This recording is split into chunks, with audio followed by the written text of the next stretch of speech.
berpikir kita ya. Jadi kalau dia luhur, proses berpikir sangat luar biasa, digali mendalam tentang filosofi pendidikan di Hajar Dewantara. Ada juga yang kedua, nilai dan peran guru. Nah, di situ di modul itu, setelah mempelajari modul itu, ternyata otak saya ya luar biasa. Di situ ada nilai-nilai seorang guru itu kalau nggak salah ada 5. Dan kalau kita mau berperan aktif, itu peran aktif seorang guru itu dirumuskan dalam 6 LN. Nanti kita bahas LN. Oke, kita masuk ke modul ini.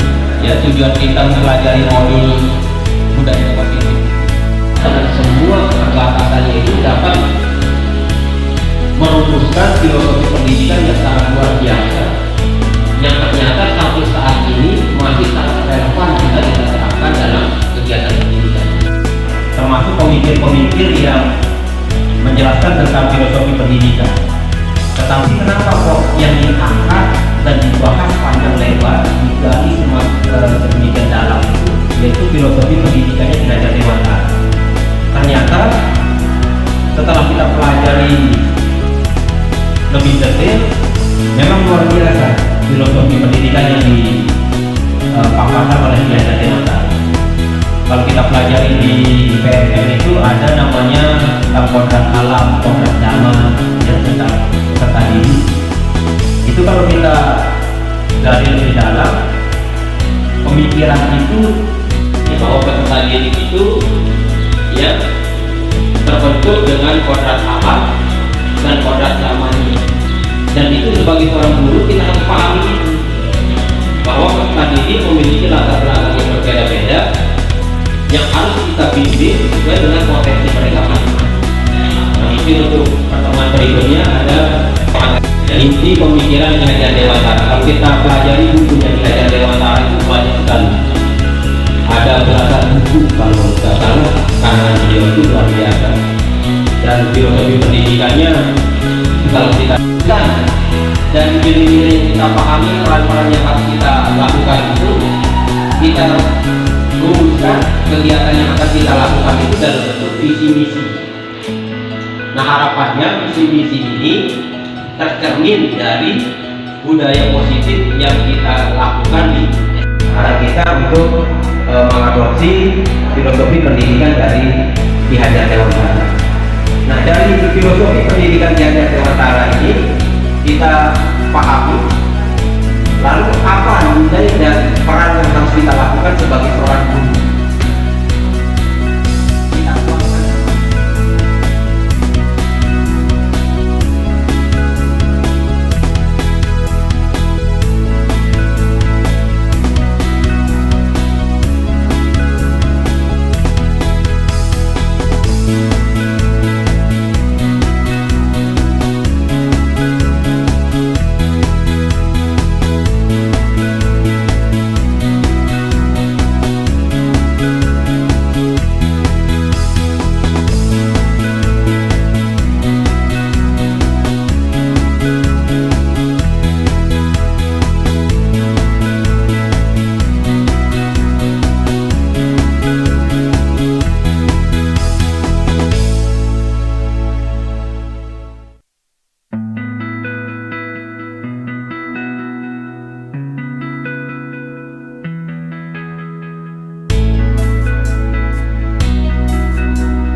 memiliki sikap disiplin yang positif, yaitu murid yang mandiri, bertanggung jawab, dan dapat memecahkan masalah.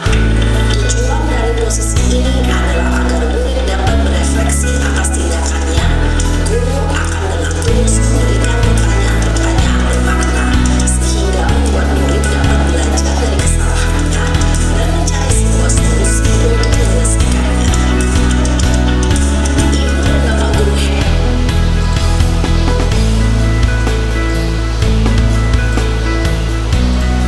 Ya, jadi Bapak Ibu yang nanti tadi sudah kita lihat ya contoh-contoh 5 posisi kontrol guru. Jadi setelah kita itu dan kedua ini posisi yang seharusnya kita lakukan di sini adalah posisi sebagai manajer. Jadi kalau posisi yang satu dan yang keempatnya itu ya, adanya kecenderungan itu dari guru siswa tidak terlalu perhatikan. Jadi yang kelima ini sebagai manajer kita akan menggali penyebabnya apa ya, dari penyebabnya kenapa itu apa ditanya oleh guru ya. Tapi kalau dari pembuku dia tidak langsung diunjuk ya, mungkin juga yang lainnya.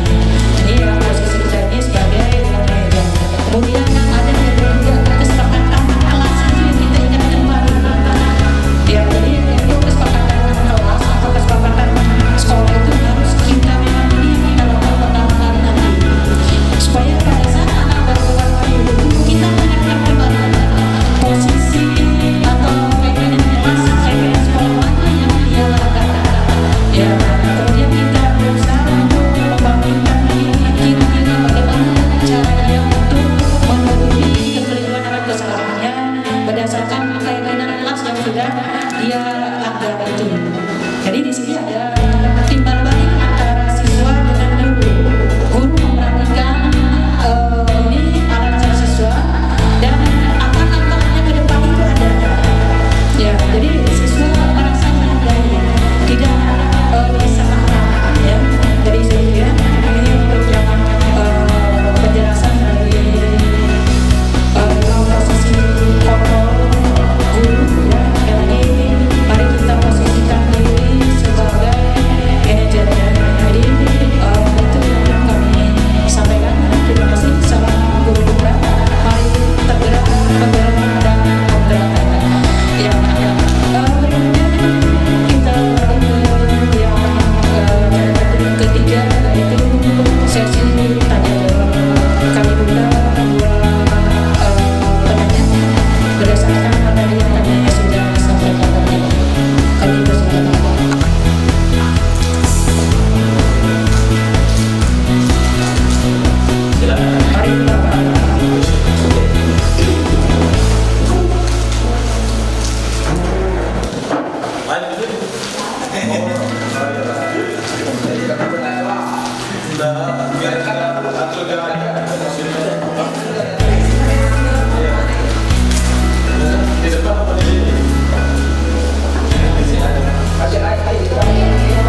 kami yakin Bapak Ibu yang di depan banyak hal yang didapatkan lewat komunitas guru-guru.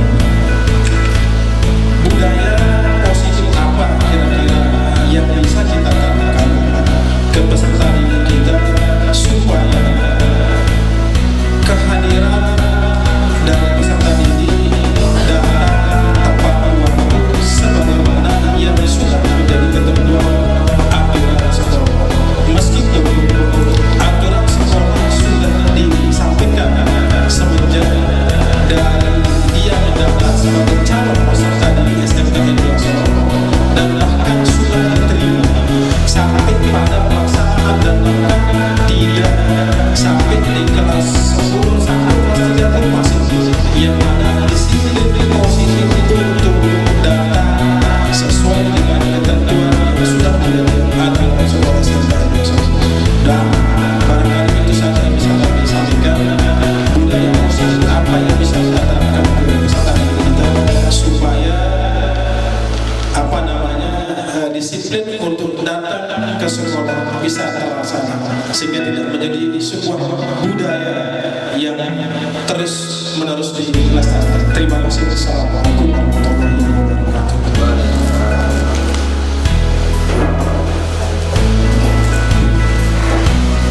Ya, terima kasih Pak Kamen.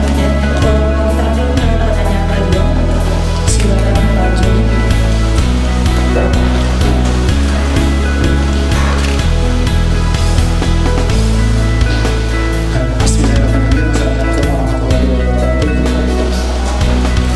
Terima kasih kepada materi yang memberikan kesempatan saya untuk bertanya.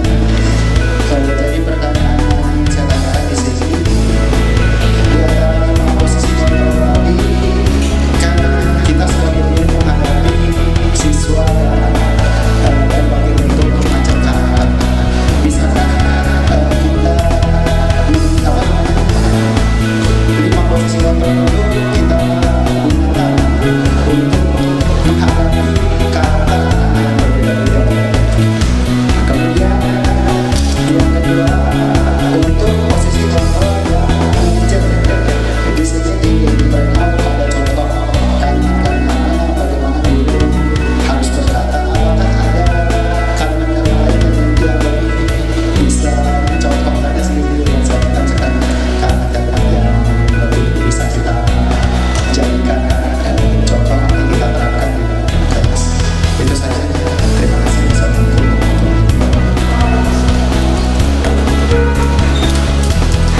Ya, terima kasih Pak Joni.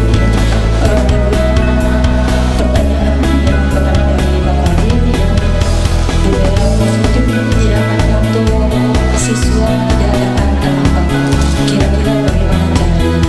Kemudian yang kedua, juga bagaimana cara kita menghadapi siswa dengan berbagai posisi kita itu di mana, apakah bisa kita terapkan ke 5 posisi ini. Kemudian yang pertanyaan yang kedua yang tadi ya, bagaimana contoh untuk posisi guru sebagai manajer, contoh kalimatnya.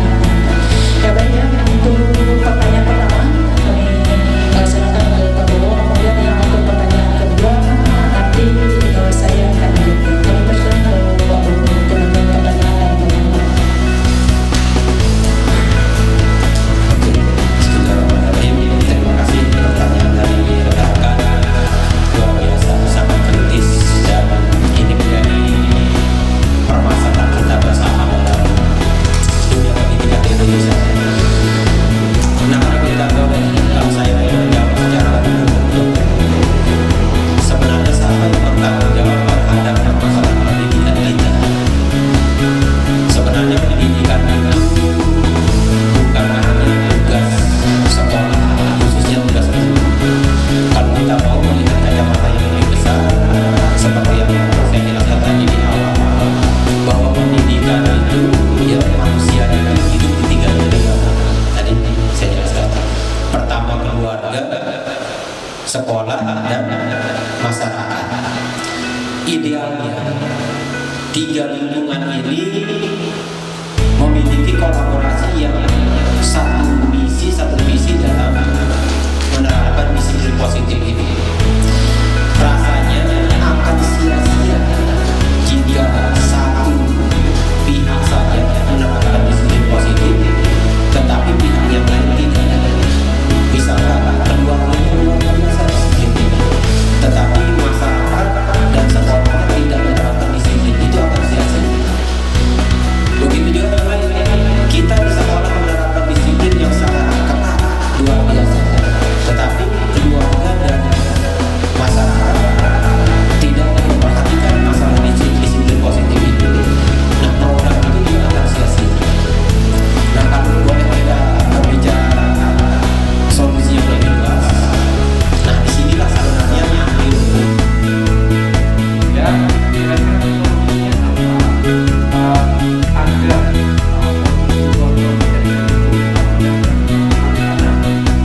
yang bisa mengendalikan proses belajar murid baik itu di keluarga, masyarakat, dan di sekolah.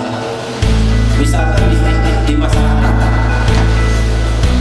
tantangan kita sekarang generasi Z itu sampai ada penelitian generasi Z ini memiliki banyak sekali kelemahan yang dampaknya hampir 10 juta generasi Z sekarang menganggur. 10 juta generasi Z menganggur. Apa permasalahan yang dihadapi oleh generasi Z ini? Yang merusak itu tidak ditemukan, mungkin hampir tidak ditemukan di lingkungan sekolah, tetapi justru yang merusak mental generasi Z ini justru di sekolah, di masyarakat, dan di keluarga. Nah, ini bukan kita untuk membela diri. Saya yakin setiap sekolah itu pasti punya program pendisiplinan yang luar biasa. Terlebih di SMK kita, saya lihat program pendisiplinannya luar biasa. Kan mungkin kedepannya mungkin koordinasi dan kolaborasinya harus lebih ditingkatkan. Sudah ada tim yang bergerak menjaga anak saat masuk, terus setelah masuk anak yang terlambat ditangani oleh BP, ya, ada sanksi-sanksi. Cuma masalah kita di sini kan terkait dengan tantangan dalam level tindakan. Kita mau bertindak yang lebih keras serba salah sekarang. Seandainya kita diizinkan seperti zamannya Orde Baru, ya, saya ingat saya sekolah di SMA 1 Selong, dari Lembang menuju ke SMA 1 Selong itu jalan kaki. Saya ingat itu tidak pernah saya telat sehari selama saya sekolah di sana. Saking takutnya dengan aturan yang diterapkan di sana. Tapi sekarang karena kita ini apa yang dilakukan oleh anak hampir tidak ada. Nah, tapi memang tantangan kita yaitu dengan segala keterbatasan kita dituntut untuk memaksimalkan ruang yang sangat terbatas. Apa yang bisa kita lakukan? Ya, untuk melapangkan hati yang kita kerjakan mana yang menjadi wilayah kerja kita saat ini. Padahal faktanya tadi seperti yang saya sampaikan, faktor yang merusak anak itu ternyata di masyarakat dan di keluarga. Sehingga ternyata generasi Z dengan mental sekarang itu menurut hasil penelitian itu literasi rendah, minim aksi, terus emosi tidak stabil, ya, gampang baperan untuk hal-hal yang sepele, minim kolaborasi, minim kepedulian. Itu ternyata mental generasi Z yang saya rasa mental negatif itu tidak mungkin dicetak di dunia pendidikan. Saya yakin teman-teman di sini tidak ada yang mengajarkan hal-hal negatif seperti ini. Ya. Dan ini saya yakin yang mereka pelajari dibimbingan dari luar. Gitu. Ya. Jadi tugas kita di sekolah yang untuk melapangkan dada, melapangkan hati, ya kita fokus aja dengan aturan-aturan positif, disiplin-disiplin positif yang sudah kita rancang dengan sedemikian rupa dengan wilayah kerja yang bisa kita pertanggungjawabkan. Jangan sampai kita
itu menurut saya yang baik. Terima kasih. Sekian. Ya, terima kasih banyak. Saya menambahkan untuk yang kemarin tidak ada kasus kontrol. Jadi yang kita lakukan tadi adalah keyakinan yang terkini sekolah atau keyakinan relasi. Jadi untuk bagaimana saat kita apa yang dilakukan untuk supaya anak ini tidak dapat coba mereka dengan bahwa tadi saya sepakat bahwa harus ada kerjasamanya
posisi sekali lagi posisi kita perankan sebagai manajer dan tugas kita untuk berapa nanti kita jalan baru kita masuk kelas ya memang setiap guru memang harus membuat kesepakatan kelas ya nanti kesepakatan kelas dengan saya masuk nanti di kelas sebelum kita keluar yang saya buat kesepakatan kelas kemudian begitu juga dengan kelas yang lain ya kemudian kesepakatan kelas itu tetap kita sampaikan kepada awal pembelajaran mudah-mudahan kita ulaskan kali ini supaya mereka tenang dan kita bacakan lagi apa yang kita sepakati bersama-sama sekali lagi kita sepakati bersama-sama bukan atas yang dibuat aturan oleh sepihak yaitu dari guru atau dari salah saja jadi kita juga kampuri di sini sekali lagi jangan lupa saja apa kita lakukan itu adalah adanya kegiatan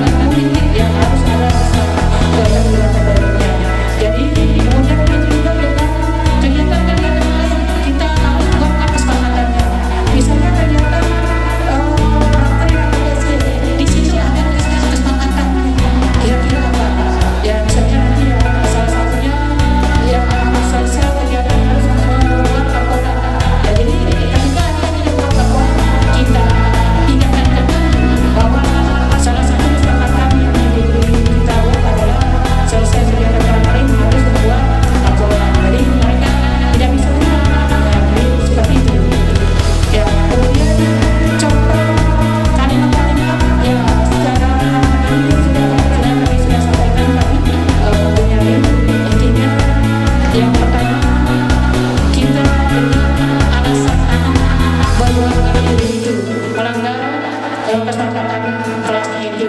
kemudian kita ingatkan kembali ke anak kira-kira kesepakatan kelas apa yang mereka langgar itu baik tidak setelah itu kira-kira solusi atau apa yang mereka lakukan untuk menutupi kesalahan atau kekeliruannya itu ya jadi di situ ada yang jadi seperti itu jawaban dari kami terkait pertanyaan yang disampaikan ya ada tambahan dari laporan persilakan. Oke, menambahkan sedikit dari pertanyaan Pak Gunadi tentang penerapan teori. Ya, seperti yang saya sampaikan tadi di awal, yang kita bahas ini adalah teori. Sementara dihubungkan dengan kasus, kita paham dimensi kasus itu pasti jauh lebih luas dibandingkan dimensi teori. Ya, karena yang kita hadapi di sini adalah murid. Ingat karena murid itu juga manusia seperti kita ini. Tidak ada yang bisa mengenal murid 100%. Tidak ada yang bisa mengenal murid 100%. Kita itu hanya bisa bertindak berdasarkan diagnosa yang kita lihat. Nah itu poin utamanya. Apa diagnosanya? Tadi dijelaskan oleh Ibu Yedi tentang 5 kebutuhan dasar manusia. Kira-kira apa kebutuhan dasar yang tidak terpenuhi dalam dirinya sehingga dia melakukan sebuah pelanggaran. Nah itu harus kita ketahui dulu. Ibarat dokter kita tahu dulu penyakitnya baru kasih tahu obatnya. Jangan kasih obat sebelum kasih tahu kita tahu penyakitnya. Nah hubungannya dengan 5 posisi kontrol ya. Dalam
yang saya rasakan efektif menurut saya. Efektifnya itu dilihat dari mana? Ya tadi belum pernah saya menemukan siswa yang kurang ajar lebih dari 3 kali pertemuan di kelas saya. Gitu. Jadi tidak masalah teknik itu, setiap guru punya pendekatannya masing-masing. Dan dimensi teori ini hanya sebagai dasar wawasan kita dalam bertindak. Ya di situ ada 5 posisi kontrol. Memang idealnya adalah posisi manajer. Tetapi pada eksekusinya kembali lagi kita lihat level kasus yang kita hadapi. Karena yang kita hadapi ini manusia, bukan benda. Ya. Jadi kalau manusianya sama, ya problemnya itu luas. Bisa jadi latar belakang orang alamnya yang mempengaruhi dia sehingga dia berperilaku seperti itu. Bisa jadi ada kebutuhan dasarnya yang tidak terpenuhi. Jadi itu dia bagi dalam penerapan 5 posisi kontrol ini harus fleksibel, tidak kaku.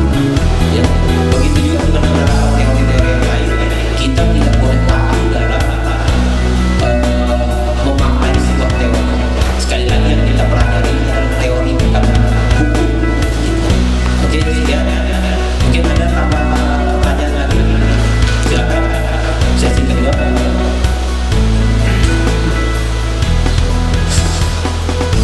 Ya, kalau memang tidak ada pertanyaan, ya, kita buka satu yang pertanyaan. Silakan pertanyaan.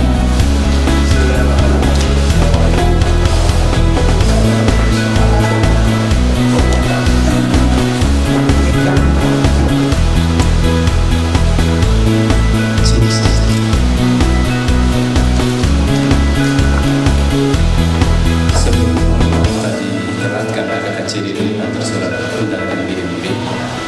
Bismillahirrahmanirrahim. Assalamualaikum warahmatullahi wabarakatuh. Terima kasih atas waktu dan kesempatan yang diberikan untuk menanyakan terkait dengan posisi kontrol dulu. Melihat dari tayangan 5 poin posisi kontrol ini sangat luar biasa. Yang menjadi perhatian saya adalah sejauh dan semaksimal apa posisi kontrol yang kita lakukan. Karena artinya dari apa yang didapatkan di beberapa area dari 5 posisi kontrol ini kayaknya ini salah satu yang lainnya saling keterkaitan. Pernahkah melakukan posisi kontrol ini mampu dilaksanakan oleh tenaga pendidik atau guru semaksimal apa ya? Karena saya pikir ini ideal banget gitu. Tetapi dalam tataran praktik kita banyak melakukan ada bagian-bagian tertentu di dunia lima itu. Nah, sehingga kira-kira solusinya apa? Ada posisi kontrol kita sebagai guru ini benar-benar bisa terlaksana. Gitu. Kira-kira apa solusinya? Selain misalnya kita sebagai penghukum ya, kita jadi sebagai teman boleh membuat bahasa yang melakukan ini bahasa ya, mantu dan sebagai manajer. Kira-kira untuk bisa klop ya ini apa sih caranya, triknya? Karena kalau bisa dalam tidak semua bisa melakukan. Ini ideal banget sekali. Terima kasih. Assalamualaikum warahmatullahi wabarakatuh.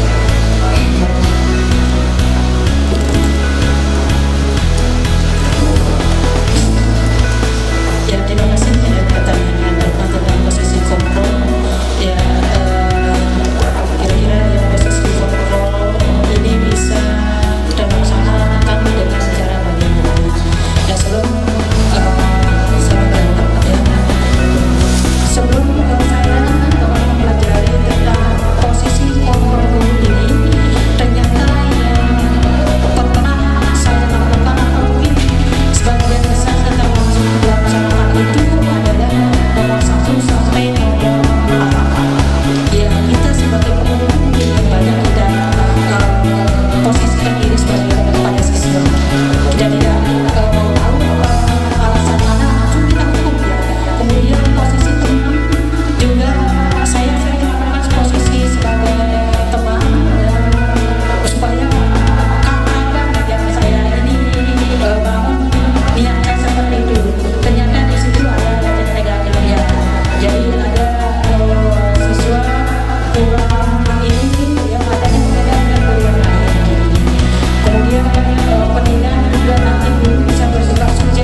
seperti itu. Mungkin ada kalanya ya, termasuk tentang pemberian dengan penghargaan itu juga kita hindari. Ya kalau kita selalu bukan penghargaan, ya adanya keterikatan siswa. Jadi dia belajar atau sesuatu itu bukan faktor internalnya tapi eksternalnya. Artinya dia ingin memperoleh dari S2. Ya jadi ini juga keliru yang kita lakukan tadi itu. Jadi itu jawaban kami, Pak Imam. Ya baik kepada dulu kalau memang tidak ada pertanyaan kembali. Sebelum kita tutup kegiatan ini, ada beberapa simpulan yang kita bisa petik dari diskusi kita tentang budaya positif. Yang pertama, mari kita lakukan budaya positif yang di sekolah. Kemudian yang kedua, pembelajaran itu ya harus berpihak kepada murid yang disesuaikan dengan ya kodrat zaman dan kodrat alamnya. Yang ketiga, guru harus memahami setiap kebutuhan murid supaya tindakan yang dilakukan oleh guru itu tetap tepat. Ya. Dan yang terakhir ya, dari posisi kontrol guru ya, semuanya ada positif negatifnya, tapi setelah kita melihat jalan keseluruhan yang posisi atau motivasi kita untuk berada di posisi guru sebagai manajer. Ya mudah-mudahan apa yang kita diskusikan ini ya pada siang hari ini dapat memberikan manfaat ya pada diri kita pribadi sebagai guru, kemudian bagaimana pembelajaran itu tetap berpihak kepada murid dan budaya positif yang ada di sekolah kita lakukan dengan ikhlas dan baiknya.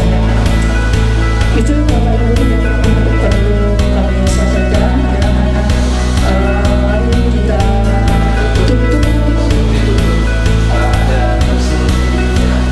Ya, sebelum ditutup ya ada untuk pertanyaan silakan.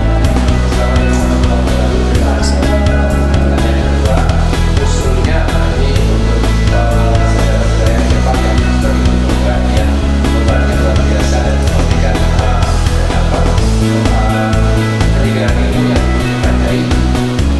Karena ini saya pikir sangat bagus, gitu ya. Sehingga ada efek yang mungkin yang bisa didapatkan teman-teman. Bisa nggak dalam grup yang lebih besar kita tidak terbatas 10 orang agar informasi positif diberikan dan teman-teman tahu sebagai guru posisi kontrol kita itu apa, kenapa mengambil diri dari itu ya, karena kita berada dalam perangkat dengan latar belakang yang berbeda pada kondisi-kondisi yang berbeda, sehingga sikap-sikap kita terhadap posisi kontrol itu kadang-kadang ada yang menonjol sebagai tukang penghukum saja, ada yang menonjol menjadi sudah memantau saja, tidak memerlukan yang lain. Bagaimana kita merangkul 5 posisi kontrol ini benar-benar ada pada satu kesalahan pendidik itu, sehingga yang diinginkan guru program kita sampaikan perkembangan pendidikan itu ada kepada anak-anak dengan kolaborasi dengan guru dan lingkungan yang mendukung. Artinya forumnya lebih besar, jangan hanya 10 orang. Kalau bisa dalam rapat kita yang banyak itu kita pada sekolah silakan sampaikan ini dulu, bisa menularkan kepada teman-teman yang lain. Terima kasih. Terima kasih atas usulan yang sangat luar biasa Bapak. Ya kami ya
Ya, kami belum dapat, kemudian makanya di sini bukan kami yang paling besar, tapi kami kita diskusi itu ya, karena kami lah yang duluan dapat materi ini, dan lagi materi ini nanti Bapak Ibu juga temukan di PNN.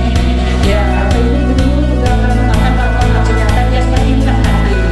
Ya, jadi seperti itu nanti insya Allah kami akan sampaikan juga ke Bapak Solan, Bapak Solan Pak Iman, dan lagi ini juga merupakan tugas dan tanggung jawab kami ya sebagai program yaitu kami harus tetap bergerak ya, bergerak dan menggerakkan ini yang harus menggerakkan ya teman-teman yang ada di sekolah yang di lainnya ya seperti itu. Ya,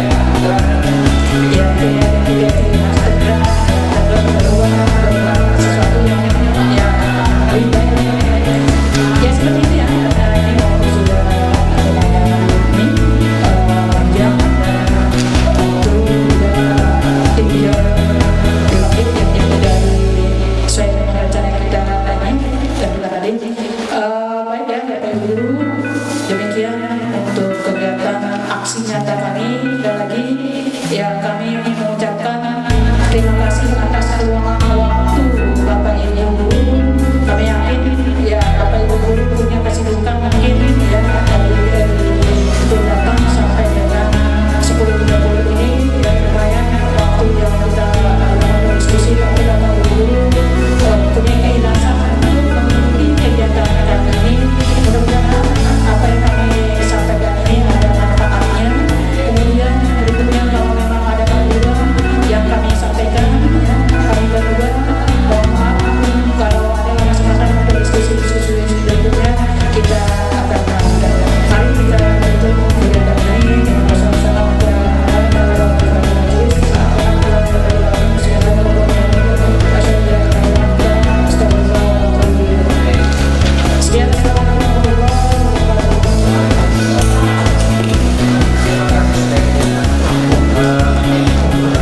Sesi foto-foto untuk aksi nyata di situ positif.